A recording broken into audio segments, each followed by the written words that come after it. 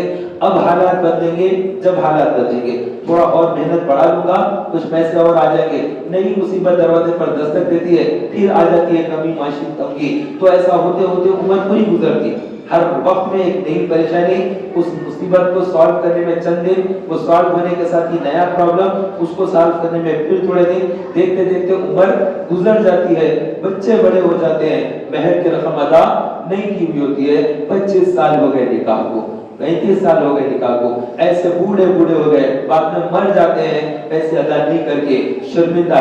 اور یاد رہے, جب کوئی آدمی اس طرح سے پیسے ادا نہ کیے, بیوی کا حق ادا نہیں کیا, مر گیا, تو اب اس کا جو مال ہے وراثت کا, اس مال میں سے بیوی کو پہلے دینا چاہیے. یہ حکم ہے, یہ شریعت کا حکم ہے کہ وہ جو مال چھوڑ کر بعض دفعہ گھر رہتا ان کے پاس, بعض دفعہ تھوڑی زمین رہتی, کوئی نہ کوئی چیز ان کی جو ہے ایسٹ رہتا ان کے پاس, وہ ایسٹ چھوڑ کر آدمی مر جاتا.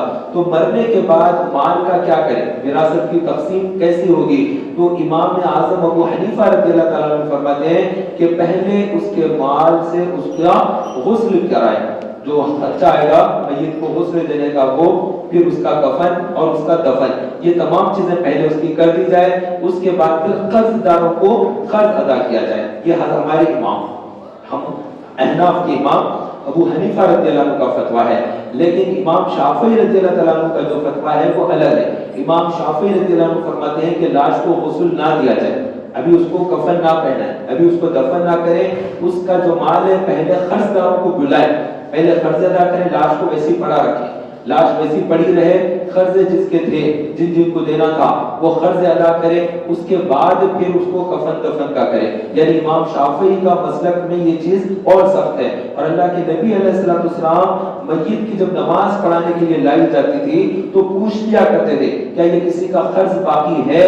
اگر کہا جاتا کہ ہاں یا رسول اللہ یہ دین باقی ہے, کسی کو کچھ رقم دینا باقی ہے, اللہ کے نبی ایسا فرماتے میں اس کی نماز جنازہ نہیں پڑھاؤں گا, اس کی نماز جنازہ میں نہیں پڑھاتا. اللہ کے نبی علیہ السلام اس جگہ سے ہٹ جایا کرتے تھے کہ تم لوگ اس کی نماز پڑھا لو, میں ایسے شخص کی نماز نہیں پڑھاتا. تو ایسے ایسے معاملات ہیں, کیونکہ یہ چیز معاف ہونے والی نہیں ہوتی ہے, قرض معاف نہیں ہوتا ہے. اگر کوئی آدمی جہاد کرے اللہ کی راہ میں, اس کا سر کٹ جائے یا بندوق کی گولی سے اس کا سینہ چھلنی ہو جائے, سب وہ ہو جائے, وہ مکمل اللہ کے لیے قربان ہو جائے, تو اس کے بعد بھی اللہ تبارک و تعالیٰ داخل جنت نہیں کرے گا اسے, اور اس پر سوال رکھے گا کہ تو قرض کیوں باقی رکھ کر آیا. تو یہ قرض اتنی بڑی بلا ہوتی ہے کہ رات کی نیند ختم ہو جائے گی, دن کی عزت خراب ہو جائے گی. تو یہ مرنے کے بعد, آدمی کے مرنے کے بعد قرض اگر چھوڑا تو وہ قرض ادا کرنا، بیوی کا اگر مہر اگر نہیں دے کر مر گیا تو بیوی کا مہر قرض داروں سے پہلے ادا کرنا، وہ زیادہ اہمیت کا ہے، اس کی اہمیت زیادہ رکھی گئی ہے۔ تو بعض وقت 10-10 20-20 ہزار روپے مہر کہہ رہے تھے، چھوڑ کے آدمی مرتا ہی 10,000 اور 20,000 روپے 25,000 روپے اس کے لیے اس طرح کی چیزوں میں لگ جاتے ہیں۔ تو پھر میت کو جو غسل کا ہے اور کفن کا ہے 5,000 روپے لے رہے ہیں، غسل اور کفن کے سب کپڑے کے ساتھ ملا کر، تو وہ خرچہ الگ، پھر قبر کھودنے والے 10,000 تک کا چارج کر رہے ہیں، اور پھر زمین اگر اپنے کو درگاہ کے قریب میں چاہیے اس کی جگہ تو وہ 20,000 25,000 50,000 وہ ریٹ الگ چلتا ہے۔ اتنا کرنے کے بعد پھر چہلم سے پہلے قبر بنانا ہے تو اس کے اوپر بھی خرچہ آئے گا کہ قبر بنا دیں گے، نہیں بنائیں گے تو پتہ نہیں کتنی جلدی ہماری جو زمین ہے کوئی اور لے لے گا، دوسرے مردے کو کہیں دفن کر دیں گے، ایسی کچی اگر قبر رکھ دیں گے تو ڈر کے مارے کیا کرتے ہیں جلدی قبر بنا دیتے ہیں تاکہ چہلم سے پہلے یہ قبر بن جائے۔ تو اس طرح کی چیزیں چل رہی ہیں قبرستانوں میں، لیکن جو قبرستانوں کے اندر تھوڑا ہی جگہ ہے، میتیں زیادہ آ رہی ہے، وہ لوگ اب کہیں کہ بالکل ہم وہاں پر تعمیری کام ہونے نہیں دیں گے، بالکل پکی خبر بننے نہیں دیں گے، اگر پکی خبر آپ بنا لیں گے نئے مردے آئیں گے تو ہم دفن نہیں کر سکتے، تو وہ ایک طرف سے مردوں کو پورا دفن کرتے پھر نئے سرے سے پھر ادھر شروع کرتے ہیں، خبر کھودتے ہیں تو بعض دفعہ چند ہڈیاں نکل جاتی ہیں، تو یہ جو خبر کھودنے والے رہتے ہیں وہ لوگ بعض دفعہ بے حرمتی کرتے ہیں، میت کی جو ہڈیاں نکلتی ہیں اس کی بے حرمتی کر کے جیسے مٹی کو پھینکتے ہیں ویسے ہی پھینک دیتے ہیں۔ اب وہ ہڈیاں، ران کی ہڈی، ہاتھوں کی ہڈیاں اس طرح سے باہر پڑی ہوئی تھی مٹی کے ساتھ، اب ہم جب دیکھتے ہیں کہ وہی دفن کرنے کے لیے یہاں پر بلائے تھے تو نماز جنازہ پڑھا دیے، قبرستان کو گئے تو وہ ہڈیاں بھی انسان کے پہلے سے باہر تھے، وہ ذرا خوف ہو جاتا ہے، وہ جو چیز ہے وہ حرکت غلط ہے، تو وہ قبر کھودنے والوں کو اس چیز سے منع کرے کہ جب ہڈیاں وغیرہ نکل گئی تو قبر کو تھوڑا اور کھودیں، ذرا اور گہرا کھودیں، جتنی ہڈیاں ہیں وہ جمع کر کے اس کے اندر ڈال کر اس پہ سے مٹی ڈال دیں، ایسا مٹی ڈالتے وقت وہ ہڈیاں آ رہی ہے تو وہ ایک عجیب سا ٹینشن ہو جاتا ہے کہ یہ سب کیسے چیزیں ہو رہی ہیں یہاں پر، اور ہم یہاں کھڑے ہوئے ہیں کچھ بول نہیں سکتے، کیا بولیں گے یہ ٹائم پر، اب مردے کو ڈال دیے، اب جب مٹی ڈال رہے ہیں تو اس ٹائم پہ ہڈیاں نکل کر آئی ہے، تو یہ عجیب و غریب کیفیت ہوتی ہے، تو طبیعت بڑی خراب ہو جاتی ہے ان چیزوں سے، تو ایسی غلطی نہیں کریں بلکہ وہاں پر اس کو سمجھا دیں، جو کھودنے والے ہیں گورکن کہتے ہیں نا جو خبر کھودنے والا ہے، تو گورکن کو پہلے بتا دیں، ان کو بھی علم ہونا چاہیے کہ بھائی ہم جب ڈیڈ باڈی کو لے کر آئیں گے تو ٹائم ہی نہیں رہتا کہ وہ ساری چیزیں باتیں کریں، تو ایک آدمی وہاں پر کھڑے کر کہتے ہیں نا کہ ہمارے دادا کی خبر تھی یا ہمارے خالہ کی خبر تھی اسی میں یہ میت کو اتارا ہے، تو اتار سکتے ہیں، کیا کریں گے جگہ ہی نہیں ہے کہیں بھی تو وہاں پر اتارنا پڑے گا، تو جب اتاریں گے تو اس چیز کا خاص خیال رکھیں کہ پہلے سے جگہ ان کی ہے تو وہ ہڈیوں کی بے حرمتی نہ ہو، تو کوشش یہ کریں کہ نئی جگہ مل جائے تو بہت زیادہ اچھا ہے، یہ نئی جگہ نہیں ملتی ہے تو اس چیز کا کم از کم لحاظ رکھیں۔ تو قبرستان میں میتوں کو دفن کرنے کے بعد کتنا آدمی ڈرتے ہیں کہ خبر کے قریب جانے سے گھبراتے ہیں، دور دور کھڑے رہ کر دیکھ لیں گے، ارے اس کے اندر 3 ڈھیلے اپن کے پڑھ کر ڈالو، تو اس کے لیے بھی ڈرتے ہیں، جیسے میت کو خبر میں اتارنے کے بعد اس کا چہرہ قبلے کی طرف کرنے کے بعد ایک چھوٹا سا جو گنبا وغیرہ ہوتا ہے وہ پوروں کی طرف پھیلایا جاتا ہے کہ اس کے اندر تھوڑی تھوڑی مٹی ڈالو، تو وہ دور سے ڈال دیں گے، قریب میت کے آنا نہیں چاہیں گے، خبر کو دیکھنا نہیں چاہیں گے، اس طرح سے دور دور رہنا ڈرنا یہ مرد آدمی کو زیبا نہیں دیتا۔ عورتوں کو منع کیا گیا ہے کہ قبرستان میں نہ آئے، اللہ کے نبی علیہ السلام ایک نماز جنازہ پڑھانے کے بعد قبرستان کو لے کر میت کو جا رہے ہیں، صحابہ کا ہجوم ہے اور میت کو کندھے پر رکھ کر لے جایا جا رہا ہے، اسی حالت میں دیکھا کہ بڑی تعداد میں عورتیں بھی پیچھے سے آ رہی ہیں، عورتیں بھی پیچھے سے آ رہی ہے میت کی طرف، اللہ کے نبی علیہ السلام رک گئے اور رکنے کے بعد وہ عورتیں آگے آ گئی، تو تاجر مدینہ صلی اللہ علیہ وسلم نے عورتوں سے پوچھا کیا تم میت کو کاندھا دینے کے لیے آئی ہو، کیا تم میت کو کاندھا دینے کے لیے آئی ہو؟ عورتوں نے کہا کہ نہیں، تو آپ صلی اللہ علیہ وسلم نے ان سے پوچھا کیا تم قبر کے اندر اتر کر انہیں اتارنے کے لیے آئی ہو؟ تو انہوں نے کہا کہ نہیں، تو آپ صلی اللہ علیہ وسلم نے ارشاد فرمایا تو لوٹ جاؤ بغیر کسی ثواب کے، تو اللہ کے نبی علیہ السلام نے انہیں واپس کر دیا اور فرما دیا ساتھ میں بغیر کسی ثواب کے، وہ گھر سے مسجد سے یہاں تک جو آئی تھی اس پر بھی انہیں کوئی ثواب نہیں ملا۔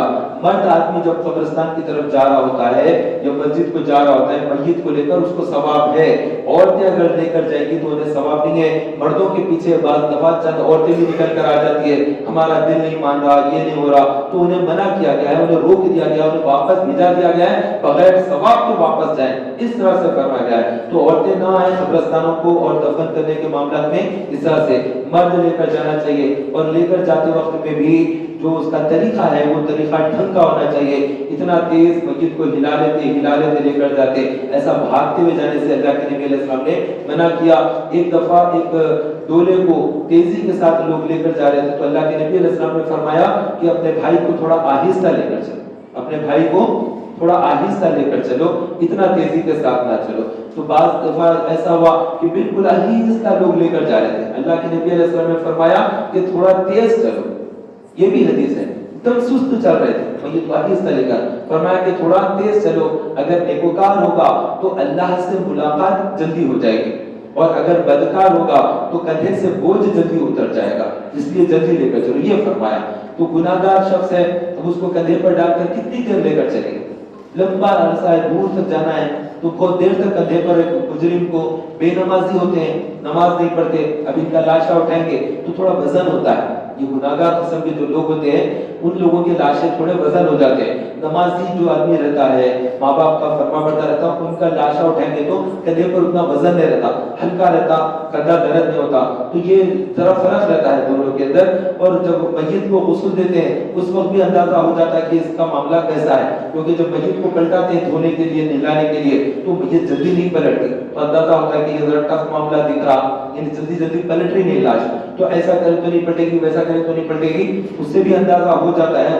غسل دیتے وقت میں تھوڑا اندازہ ہوتا ہے میت کے ساتھ قبر میں کیا ہوگا, ڈینجر معاملہ دکھ رہا ہے, شکل سے بھی کچھ کبھی اندازہ ہوتا ہے, پلٹاتے وقت میں پکا اندازہ ہو جاتا ہے. لیکن اللہ کے نبی علیہ السلام نے چونکہ منع کر دیا ہے, میت کو غسل دینے والے کے لیے خاص حدیث ہے کہ میت کے عیب کسی سے بیان نہ کرے. غسل دینے والے کے لیے اللہ کے نبی علیہ السلام نے خاص طور پر فرمایا کہ میت کا عیب کسی سے بیان نہ کرے. اگر وہ میت کے عیب چھپائے گا تو اللہ حشر کے دن اس کے بڑے گناہوں کو معاف فرمائے گا. بڑے گناہ فرمایا ہے, چھوٹے گناہ بھی نہیں, بڑے گناہوں کو معاف فرمائے گا. تو جس طرح سے زندہ کی غیبت ہوتی ہے ویسے میت کی بھی غیبت ہوتی ہے. اور میت وزن ہو گئی, اس کے بارے میں کہنا میں گولا لے کر جا رہا تھا, پورا کندھا درد ہوگا, میری طرح وزن تھا, عیب ہے, ہرگز نہیں بولنا چاہیے. اس طرح کا اگر ہو جائے تو بالکل نہیں, میت کا عیب ہے, نہیں بولنا ہے. بھئی وہ وہاں پہ گیا تھا, صورت دکھائی ذرا ڈراؤنی دکھی, یہ بات نہیں بولنا.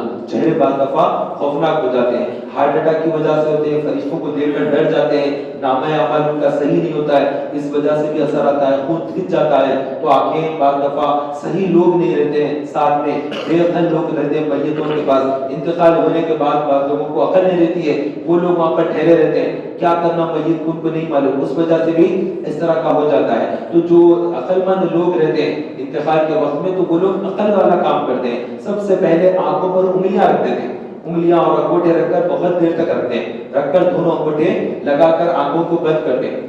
جن کو معلومات ہے, جیسے گھر میں دادی کا, نانی کا, دادا کا, کسی کا انتقال ہوا, والد کا, کسی کا بھی انتقال ہو گیا, تو کیا کرنا چاہیے؟ سب سے پہلے جو ہے آنکھوں کو بند کر دیں, تاکہ آنکھ کھلی رہے گی تو ڈراؤنی دکھے گی. تو والد کی آنکھیں, جن کی بھی انتقال ہوگا میت, اس کو, کیونکہ اللہ کے نبی علیہ السلام نے ارشاد فرمایا جب انسان کی روح قبض ہوتی ہے اور روح کو فرشتے لے کر جاتے ہیں تو آنکھیں اسے دیکھتی رہ جاتی ہیں. یعنی آنکھیں آخری وقت میں جو دیکھ رہی ہوتی ہے وہ بندے اپنی روح کو دیکھ رہا ہوتا ہے.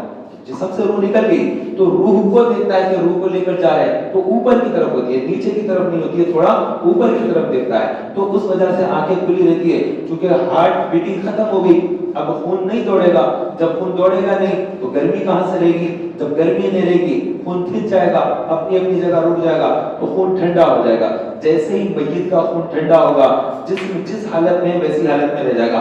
ہاتھ ایسا تھا, اب سیدھا کرو نہیں آئے گا, ایسے ہی رہے گا, ٹوٹ جائے گا, نہیں آئے گا, کیونکہ یہ جو ہے ایسے سرد پڑ گیا ہے. تو اس کو گرم پانی ڈالتے ہیں, ڈال کر اس کو پھر لے کر آتے ہیں, اس طرح سے لے کر آ کر برابر کرتے ہیں. تو یہ سب کب ہوگا؟ جب کوئی ذہین آدمی سامنے نہیں ہو تو یہ ساری چیزیں ہوتی ہیں. تو ہمارا کام کیا بنتا ہے کہ کسی عزیز اقارب کا, رشتہ دار کا انتقال ہو رہا ہے تو اس کے سامنے کلمہ پڑھنا چاہیے, لا الہ الا اللہ. آواز میں مٹھاس ہو, آواز میں نرمی ہو, چھڑک پنے سے چبھتی ہوئی آواز نہیں, آواز میں ٹھنڈک ہونا چاہیے. لا الہ الا اللہ, لا الہ الا اللہ. پڑھو نا, یہ جملہ مت بولیے, پڑھو نا, یہ جملہ بالکل مت بولیے. آپ پڑھو بولیں گے اللہ نہ کرے, اللہ نہ کرے, نہیں پڑھتا کہے گا, آپ اس کو برباد کر رہے ہیں. ایسا میتوں کو مرتے وقت میں انسان کو تباہ کر دینا، برباد کر دینا، اس کا ایمان کو خراب کرنا، یہ بہت بڑا حرام ہے، ایسا کام نہیں کرے، سختی کرنا، پڑھو پڑھو بولنا نہ، بلکہ وہ ٹائم اس کے پر بہت مصیبت ہے، بہت زیادہ تکلیف ہے۔ یہ تکلیف کیسی ہے؟ مولا کائنات علی رضی اللہ عنہ فرماتے ہیں کہ موت کے وقت آدمی کو ایسی تکلیف ہوتی ہے، آروں کے کاٹنے سے زیادہ، تلواروں کے حملوں سے زیادہ، ہانڈیوں میں ابالے جانے سے زیادہ۔ تین چیزیں آپ نے بیان کی ہے، آرے سے کاٹے تو جو تکلیف ہوتی ہے اس سے زیادہ موت کی جو ہے تکلیف ہوتی ہے، اور تلوار کی ضرب سے زیادہ، بہت زیادہ تکلیف ہوتی ہے۔ تلوار اگر کسی کو کاٹ دے، آدمی کا جسم پھٹے تو بڑی تکلیف ہوتی ہے، لیکن مولا کائنات فرماتے ہیں کہ تلوار کی ضرب سے زیادہ موت کے وقت تکلیف ہوتی ہے۔ ہانڈی میں ابالیں گے تو آدمی جب گرم چیز میں ڈال دیں گے تو کیسا ابلے گا، کتنا بھاگے گا، دوڑے گا، کتنا چیخے گا، چلائے گا، اس سے زیادہ تکلیف اس کو اس وقت ہوتی، لیکن اس کو بولنا نہیں آتا، اس کو فرشتے باندھ دیتے ہیں، ورنہ وہ چیختا۔ اللہ کے نبی علیہ السلام کا ارشاد گرامی ہے، موت کے وقت میں اگر تمہارے ذہین اور فتین مرد اور عورتیں، کیا فرمایا؟ ذہین اور فتین، بہت تیز دماغ والے عورتیں اور مرد، انہیں اگر فرشتے باندھ نہ دیتے تو یہ تکلیف کو برداشت نہ کرتے ہوئے چلاتے ہوئے جنگلوں کی طرف بھاگ جاتے جب روح قبض کی جا رہی ہے، اتنی تکلیف ہوتی۔ اب اس کو کیسی تکلیف ہوتی، اس کو کیسے سمجھایا جائے؟ بس یوں سمجھ لیں، ناخن اگر آپ کا کھینچ کر پلیٹ سے پکڑ کر کھینچ کے نکال دیں تو کتنی تکلیف ہوگی آپ کو؟ بہت زیادہ۔ اور اگر 10 انگلیوں کے ناخن کھینچ لیں گے تو کیا حالت ہوگا؟ بہت زیادہ۔ تو یہ انگلی کٹنے سے زیادہ تکلیف محسوس ہوگی۔ خالی ناخن اگر جڑ سے کھینچ لیں گے تو پوری روح کو پیر سے لے کے، گھٹنے سے لے کے، کمر سے لے کے، ناف سے لے کے، سینے سے لے کر جسم سے پوری نکال دیں گے تو کتنی تکلیف ہوگی؟ پوری روح جب نکل کر آ رہی ہوگی تو یہ بڑی مشکل سے کھینچی جائے گی اور فرشتے کھینچیں گے، تکلیف بہت ہوگی، بہت زیادہ۔ کل نفس ذائقۃ کیا ہے بولیے؟ موت۔ ہر نفس کو موت کا مزہ چکھنا ہے، تو وہ موت کا مزہ ہم بھی چکھیں گے، آپ بھی چکھیں گے، سب چکھیں گے، لیکن مزہ کیا ہے؟ یہ تکلیف کا ہے، کڑواہٹ کا مزہ ہے۔ یہ کوئی اچھا مزہ نہیں ہے موت کا، اس میں کڑواہٹ ہے، اس میں تکلیف ہے، یہ مزہ تو ہے، اس میں کوئی مٹھاس نہیں ہے۔ موت کا مزہ بڑا وہ ہے، لیکن مزہ کس کو زیادہ تکلیف کا آئے گا؟ کون سا نفس کو یہ کہا گیا ہے؟ جس کا نفس جتنا زیادہ گناہ گار ہوگا اس کو اس کا مزہ اتنا زیادہ آئے گا، اتنا بدمزگی زیادہ ہوگی۔ نفس کی خواہش جس نے پوری کی، فجر چھوڑ دو سو جاؤ، نفس بلا سو جاؤ، ظہر چھوڑ دو، کاروبار مال کمانا ہے، اس کا نفس اور موٹا ہو گیا، اس کو نماز نہیں چاہیے، اس کو وضو نہیں چاہیے، اس کو مسجد نہیں چاہیے، نفس موٹا موٹا اور بڑا کرتے گیا۔ رمضان کے روزے پورے نہیں ہوتے، میں کچھ روزے چھوڑ دوں گا اور کھاؤں گا، نفس کی پرورش کروں گا، نفس کو پالوں گا، نفس کو بڑا کروں گا۔ تو یہ نفس کو جو پال رہا ہے کہ نہیں زکات پوری دے دیں گے، تھوڑی دے دیں گے ایک اندازے کے مطابق، اللہ معاف کر دیتا ہے، یہ نفس اس کا ابھار رہا ہے، یہ نفس کا یہ خواہشات ہے، زنا کی طرف لے گیا، چوری کی طرف لے گیا، ڈکیتی کی طرف، پیسہ ہڑپ لوں گا، مال کھا جاؤں گا، گندے گندے خیالات، گندی خواہشات سے نفس اس کو گندا کر دیا۔ تو اب اس کا نفس جتنا طاقتور ہے وہ اتنا زیادہ موت کا مزہ چکے گا، کیونکہ اللہ تعالیٰ خود فرما رہا ہے ہر نفس کو موت کا مزہ چکنا ہے۔ تو نفسانی خواہشات کو جس نے پالا، پوسا، پرورش کی، بڑا کیا، اس کو پروان چڑھایا، وہ نفس اس کو زیادہ تکلیف دے گا۔ جس کا نفس کہتا ہے کہ تھوڑا کھا کر گزارا کر لے، اس کو زیادہ تکلیف نہیں ہوگی۔ جو تھوڑا پہن کر گزارا کر لے اس کو زیادہ تکلیف نہیں ہوگی۔ جو زیادہ صدقہ کرے، زیادہ خیرات کرے، زیادہ سجدہ کرے، اس کو زیادہ تکلیف نہیں ہوگی۔ موت تو آنی ہے، آئے گی، روح تو جانی ہے، جائے گی، بدن تو ویسے ہی فانی ہے، فنا ہو جائے گا۔ کل من علیہا فان ویبقى وجہ ربک ذو الجلال والاکرام، ہر چیز فنا ہو جائے گی، ہم باقی نہیں رہیں گے، اپنی اپنی قبروں میں ہوں گے۔ ہم سے پہلے بھی ہمارے والدین اپنی دنیا سے رخصت کر لیے، اس سے پہلے دادا دادی، نانا نانی، ان کے ماں باپ، پھر ان کے ماں باپ، سب ایک ایک کر کے گزرتے چلے گئے۔ اب ہم اس دنیا میں ہیں، کچھ وقت ہمیں برتنے کا اللہ نے دیا ہے، چند ساعتیں ہیں، گزارے، اس کے بعد پھر ہم نے بھی قبر کو ہم کو دیکھنا ہے، منو مٹی ہم پر بھی رہے گی، اور آنے والی نئی نسلیں ہوں گی، ان کی زندگیاں، ان کے جھگڑے، ان کی خوشیاں، ان کے معاملات چلیں گے، پھر وہ بھی فنا ہوں گے، پھر نئے نئے بچے پیدا ہو جائیں گے، لوگ کہیں گے یہ ان کی طرح ہے، یہ اتنا اچھا بولتا ہے، دیکھو یہ توتلی بولی بولتا ہے، اس میں منہمک ہو جائیں گے، ہم کو بھول جائیں گے۔ نہ کوئی گل رہا باقی، نہ کوئی باغ باقی رہا، سب فنا ہونا ہے، ہم یہاں پر آنا ہے اور یہاں سے پھر رخصت ہونا ہے۔ ایک بادشاہ کا دربار ہے، ایک طرف سے بلاتا ہے، ایک طرف لے کر پھر نکال دیتا ہے۔ کوئی خواہش کرے کہ دربار میں بیٹھ جاؤں گا، تو بادشاہ نے اجازت نہیں دی ہے، شہنشاہ نے اس بات کی اجازت نہیں دی ہے، بس میرے دربار میں آؤ، کیسا ہے دربار دیکھو، اس راستے سے آؤ، اس راستے سے چلے جاؤ۔ کسی کو جلدی نکالا گیا، کسی کو 60 سال دے دیے، کسی کو 50 سال دے دیے، کسی کو 1 دن دیا، بس دکھایا اور ختم، دیکھا نہ کرا، 1 دن میں کچھ موت آ گئی، ایسے ہی فنا ہو گئے۔ اب اگر کوئی جی لگا لے کہ یہ باغ ہے بادشاہ کا، یہ مجھے مل جائے اور میں یہاں پر رہوں، تو یہ اس کی بچپانی حرکت ہے کہ یہ مجھے مل جائے، تو اتنی لمبی عمر نہیں ملے گی، یہاں کی کوئی چیز نہیں ملے گی۔ یہ سب صرف دیکھنے کے لیے، لے جانے کے لیے بادشاہ نے کچھ بھی نہیں دیا۔ لے جانا ہے تو یہاں سے آ کر کچھ یادیں لے جائیں گے، کچھ ہم جب دنیا سے لے جائیں گے تو اللہ کی یاد لے جائیں گے، اللہ کا ذکر لے جائیں گے، یہ کام آنے والی چیزیں ہیں۔ تو جو کام آنے والی چیزیں ہیں اس کو جمع کرے اپنی قبر میں، نمازوں کا توشہ، رمضان کے روزے، زکوٰۃ، صدقہ، عطیہ، اللہ کے دربار میں خوب زیادہ قرآن کی تلاوت کی، زیادہ رکوع کیے، زیادہ سجدے کیے۔ اللہ نے اگر مال دیا ہے تو عمرے پر جائیں، عمرہ کریں، حج کریں، اللہ نے مال دیا ہے مدینے کی حاضری لگائیں، یہاں پر ثواب زیادہ ہے۔ یہاں مسجد میں نماز پڑھیں گے 27 گنا، مدینے منورہ میں پڑھیں گے 50,000 نیکیوں کا ثواب، مکہ مکرمہ میں پڑھیں گے 1,00,000 نیکیوں کا ثواب۔ تو ثواب زیادہ پانا ہے تو ان جگہوں پر اچھی نیت کے ساتھ جانا۔ تجارت کی نیت سے لوگ جا رہے ہیں، بہت سے لوگ عمرے پر جا رہے ہیں، ان کی نیت تجارت ہے۔ بہت سے لوگ عمرے پر جا رہے ہیں، ان کی نیت لوگوں میں اپنی شان بتانا ہے۔ بہت سے لوگ عمرے پر جا رہے ہیں، ان کی نیت ذرا گھومنا پھرنا، پیسہ ہے تفریح کر کے آئیں گے۔ انڈیا میں تو ادھر ادھر یہ بھی دیکھ لیے، دلی بھی دیکھ لیا، آگرہ بھی دیکھ لیے، اجمیر بھی دیکھ لیے، وہ بھی دیکھ لیے، اب ہم پوری فیملی جا کر عمرہ کریں گے۔ اس سے پہلے کہتے تھے نا، اور پھر دل پھر کہہ رہا ہے جانے کے لیے۔ تو بعض لوگوں کی نیت ہوتی ہے باقی عبادت کی، اور بعض کی نیت عبادت کی نہیں ہوتی ہے۔ تو ہم کسی پر یہ نہیں کہہ سکتے کہ اس کی نیت خراب ہے، نیت کا جاننے والا صرف اللہ ہے۔ کسی کی نیت پر کبھی کچھ کہنا ہماری ذمہ داری نہیں بنتی، ہم اپنی نیت کو درست کریں۔ دوسروں کی نیت پر کوئی آدمی نماز پڑھ رہا ہے تو کہیں گے دکھاوا کے لیے پڑھ رہا ہے، تو کسی کو ریاکاری کا لیبل لگانا کبیرہ گناہ ہے، کبیرہ گناہ ہے۔ لوگ آپس میں اس طرح سے اشارے کنائے میں کسی کو کہتے ہیں کہ وہ جو ہے اشارہ کنائے میں بتا دے کہ اس کی نیت اچھی نہیں ہے، وہ دکھاوا کر رہا ہے، ریاکاری کر رہا ہے۔ آپ نے اس کا سینہ پھاڑ کر دیکھا ہے؟ آپ نے اس کے دل میں دیکھا ہے؟ ایک مرتبہ جنگ چل رہی تھی، حالت جنگ کے اندر جہاد چل رہا ہے، ایک کافر ایک صحابی کے پاس آیا اور آ کر کہنے لگا لا الہ الا اللہ محمد رسول اللہ، میں ایمان لے کر آتا ہوں، میں اللہ پر ایمان لایا، میں محمد پر ایمان لایا اور میں کلمہ پڑھتا ہوں۔ تو وہ صحابی نے اس کو قتل کر دیا کہ یہ جان سے ڈر کر ایمان لے کر آ رہا ہے، کہیں مر نہ جاؤں، اس لیے اس کو مار دیا۔ اور اللہ کے نبی علیہ السلام سے فرمایا کہ میں نے وہ آدمی چونکہ کلمہ پڑھ لیا تھا، لیکن مجھے ایسا لگا کہ یہ آدمی صرف جان بچانے کے لیے کلمہ پڑھا، اس لیے میں نے اس کو مار ڈالا۔ اللہ کے نبی علیہ السلام بہت ناراض ہوئے، وہ صحابی رسول پر بہت ناراض ہوئے۔ فرمایا کہ تم نے اس کے سینے کے اندر جھانک کر دیکھا تھا اس کا ایمان ہے یا نہیں، تم نے دیکھا تھا تو تم نے قتل کیوں کیا؟ تم نے اس کے تعلق سے ایسا گمان ہی کیوں کیا؟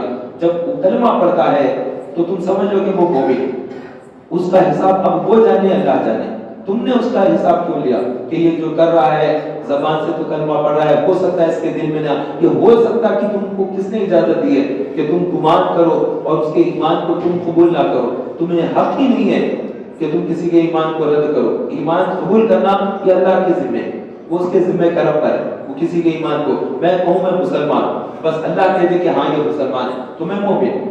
آپ کہیں گے میں مسلمان، ہر کوئی ہمارا دعویٰ ہے، ہم سب کہہ رہے کہ میں مسلمان ہوں، تو ہم سب مسلمان ہیں، ہم ایک دوسرے کو تو مسلمان ہی مانیں گے، مر گئے تو مسلمان کے قبرستان میں دفن کریں گے۔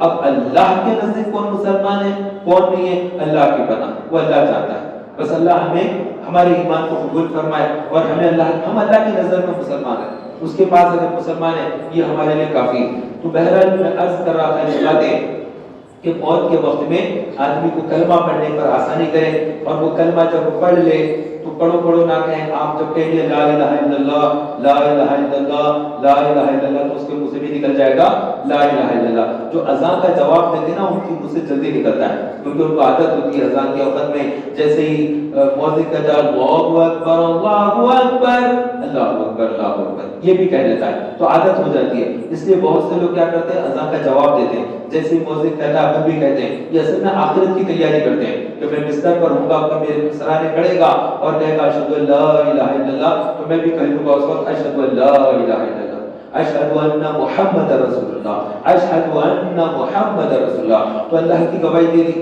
محمد صلی اللہ علیہ وسلم کی بھی رسالت کی گواہی دے دی تو یہ شہادت دے دی ہے تو ایمان کے اندر کامل ہو گئے اور داخلے جنت ہو گئے. تو اس طرح سے ہوتا ہے. تو جو آدمی گواہی نہیں دیتا ہے دنیا میں وہ آخرت میں بھی گواہی دینے میں اٹک جاتا ہے. تو موت سے پہلے اس کی تیاری کرنا پڑے گا. ایگزام کے دن تیاری کریں گے تو کیا ہو جائے گا بتائیے. پورے سال بھر کی پڑھائی چھوڑ کر این ایگزام کے ٹائم پر پڑھ لوں گا تو پڑھائی نہیں ہوتی ہے بس وہ کچھ کریں گے تو دنیا میں تو چیٹنگ چل جائے گی. وہاں پر تو چیٹنگ نہیں چلتی. یہاں پر تو کسی سے پیسے وغیرہ دے کر بھی پاس کرانے کا کام کیا جا سکتا ہے. یہ نمبر لگا دی. وہاں پر تو رشوت بھی نہیں چلتی. نہ فرشتے رشوت دیتے ہیں نہ اللہ کے پاس کوئی چیز بھول جاتی ہے. نامہ اعمال لکھا ہوتا ہے اور بڑی سختی ہے. تو اس دن کی ہمیں تیاری کرنا ہے قبر کی حشر کی.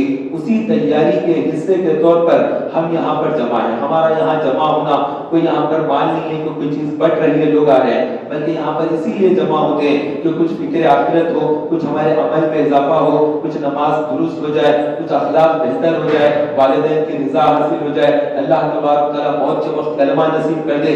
اچھی امیدوں کے ساتھ بندہ یہاں تحریک اسلامی کے ہفتہ وار اجتماع میں جمع ہوتا ہے اور یہاں پر عشق رسول کے سوتے ہوتے ہیں. الحمدللہ یہاں پر عشق رسول بڑھتا ہے اور اللہ کے محبوب صلی اللہ علیہ وسلم کے عاشق اہل سنت یہاں پر جمع ہوتے ہیں. یہ سنیوں کا مرکز اہل سنت کا مرکز سنی مرکز ہے.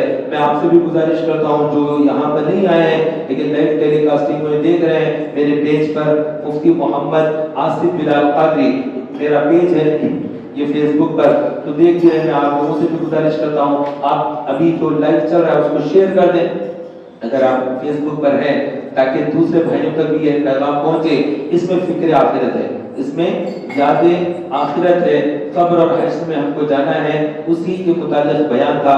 اللہ تبارک و تعالی ہمارے اس عمل کو قبولیت کا درجہ عطا فرمائے اور موت کے وقت آسانی عطا فرمائے.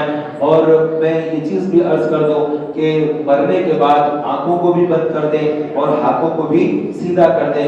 پیر اگر ٹیڑھے ہو جاتے ہیں تو انگوٹھوں کو باندھ دیں اور جبڑا کھلا نہ رہ جائے منہ کھلا نہ رہے منہ کھلا ہوا دانت اور حلق دکھ نہ رہا ہو. سر سے لے کر جبڑے کو بند کر کے ٹائٹ ایک پٹی باندھ دے تاکہ منہ اچھی طریقے سے بند ہو جائے. دانتیں مل جائے دونوں دانت اوپر کے نیچے کے اس طرح سے باندھ دے جبڑوں کو کس کر باندھ دے تاکہ دانت ان کے ملے رہے منہ بند رہے. اور ناک کے اندر تھوڑی سی روئی لگا دے تاکہ ہوا جا کر کہیں پیٹ موٹا نہ ہو جائے. اور پیٹ پر تھوڑا سا ایک نمک کا 1 کلو کا جو نمک کی پاکٹ ہوتی ہے وہ نمک کی پاکٹ کسی کپڑے وغیرہ میں لپیٹ کر کے ایسی پاکٹ نہ رکھ دیں بلکہ کوئی اچھے کاٹن کا وائٹ کوئی کپڑا ہو ایسا اس کے اندر لپیٹ کر پیٹ پر رکھ دیں ورنہ ہوا جو کانوں سے ناک سے جائے گی پیٹ وزن نہ ہو جائے موٹا نہ ہو جائے. تو اس طرح وزن بھی اس کے اوپر تھوڑا سا رکھ دیں 1 کلو یا 2 کلو تک بھی رکھ سکتے ہیں. اگر کوئی ہیوی صحت مند آدمی ہے تو 2 پاکٹ بھی رکھ دیے جاتے ہیں. ایک دم بالکل لاغر دبلا کوئی آدمی ہے تو اس پر وزن زیادہ نہ رکھیں 1 کلو پاکٹ نمک کی رکھ دیں تاکہ وہ کفایت کر جاتا ہے. تو ان چیزوں کا خیال رکھیں. پھر وہ نمک استعمال کر سکتے یا نہیں کر سکتے یہ بھی پوچھتے ہیں. وہ نمک استعمال کر سکتے اس میں کوئی حرج نہیں ہے وہ نمک خراب نہیں ہو گیا ہے لیکن آپ کو اگر اچھا نہیں دکھتا ہے تو آپ کسی غریب مسکین کو دے دیں تب بھی کوئی حرج نہیں ہے. پاکٹ میں لپیٹا ہوا وہ صاف ستھرا نمک ہے مومن کے پیٹ پر رکھا ہوا ہے وہ کوئی حرام نہیں ہے کوئی ناپاک نہیں ہو گیا کوئی غلط نہیں ہے تو نمک بھی پھر سے استعمال کر سکتے ہیں. بعض وقت نمک نہیں رہتا تو چاول ڈال کر لوگ اس طرح سے بند کر رکھ دیتے ہیں وہ بھی درست ہے اور وہ بھی چاول استعمال کریں. بعد میں پھر پنڈی وغیرہ پر چاول کو رائے گا نہ کریں. خود کھانے میں اگر ڈرتے ہیں تو وہ ڈر دل سے نکال دیں لیکن نہیں جاتا ہے دل سے واہمہ ہے تو ایسے ٹائم پر کسی مسکین کو اس کے ساتھ کچھ رقم کے ساتھ دے دے تاکہ وہ بھی مطلب کسی کو انسان ثواب ہو جائے میت کے لیے. اللہ تبارک و تعالی ہم سب کو اچھی زندگی عطا فرمائے اور اچھی موت عطا فرمائے اور کلمے پر خاتمہ نصیب فرمائے. آمین بجاہ نبی الامین